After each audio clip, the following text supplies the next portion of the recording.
Sadisnya 3 pelaku pembunuhan pacar di Bogor, bawa mayat 4 hari keliling kota hingga mobil mogok.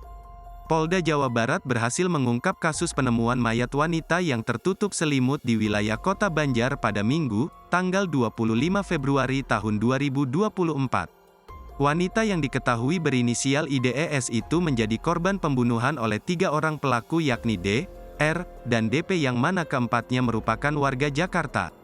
Dirkrimum Polda Jawa Barat Kombes Surawan menerangkan, jasad wanita muda, IDES ini ditemukan pada Minggu tanggal 25 Februari tahun 2024. 3 orang ini membunuh IDES di Jalan Bukit Pelangi, Kecamatan Babakan Madang, Kabupaten Bogor pada Selasa, tanggal 20 Februari tahun 2024.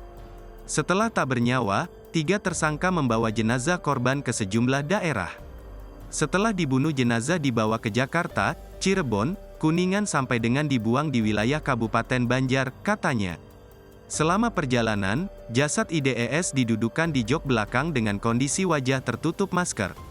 Seolah-olah dia tidur, katanya.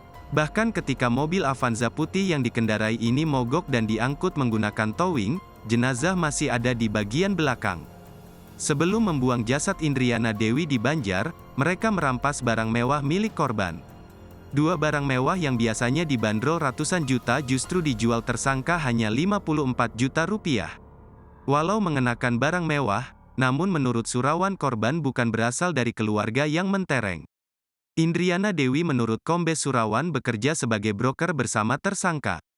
Setelah mereka melakukan pembunuhan di sini, jenazah sempat dibawa ke Jakarta, kemudian ke Cirebon, Kuningan sampai dengan dibuang di wilayah Kabupaten Banjar. Intinya sementara ini karena terburu. Peran perempuan pelaku apa dan? Perempuanlah yang meminta para pelaku untuk melakukan pembunuhan terhadap korban. Jadi DA dan DP ini sepasang kasih, tapi korban juga kasih daripada DA. Download Tribun X sekarang, menghadirkan lokal menjadi Indonesia.